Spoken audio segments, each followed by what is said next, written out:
Now, Congressman, you say there that the administration is either unable or unwilling to do anything about it. Do you have a theory as to which it is?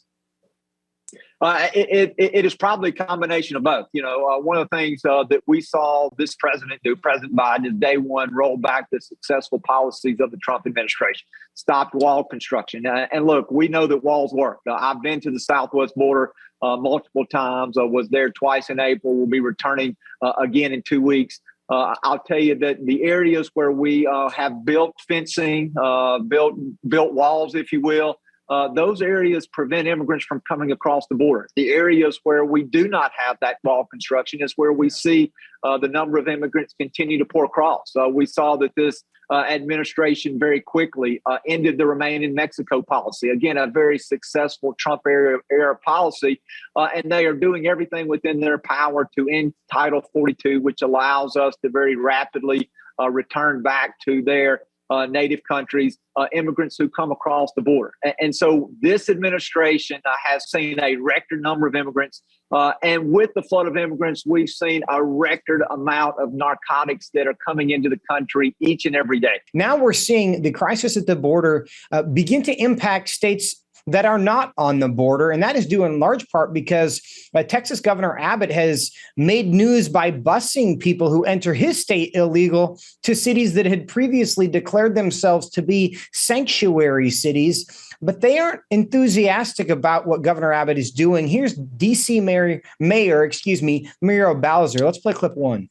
Today, I'm providing a situational update on the ongoing humanitarian crisis that's taking place in our city as a result of the actions of the governors of Texas and Arizona. Anybody in my position likes to know what the environment is. Unknowns are bad.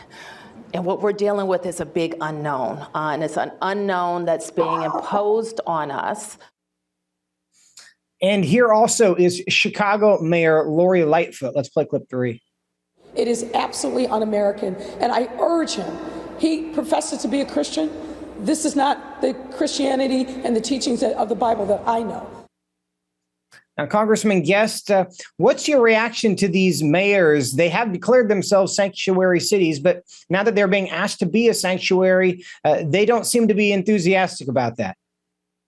They don't. And I hope the comments that we just saw were directed at the president of the United States, not the governor of Texas. The president of the United States, he is the one that has caused this crisis, and they need to make sure that they call him out. For the mayor of Washington, D.C. to declare a public health emergency over the few number of immigrants that have been dropped off there in Washington, D.C. is really comical. What these mayors need to do is these mayors need to join with Republicans and call out this president and demand that this president secure the border. And so they have avoided a lot of the humanitarian crisis, just the number of immigrants who have poured into the country. Many of those are coming in into Arizona, into New Mexico, into Texas. And then these governors are to alleviate some of the stresses on some of these communities, are choosing to relocate these areas in other places, New York, Chicago, and other areas, Washington, D.C. And now we see that these mayors are now complaining about that. And so, again, they are suffering just a small fraction of what we're seeing along the southwest border. And they need to help Republicans call this president out and demand that we secure our borders just like we did under former President Donald Trump.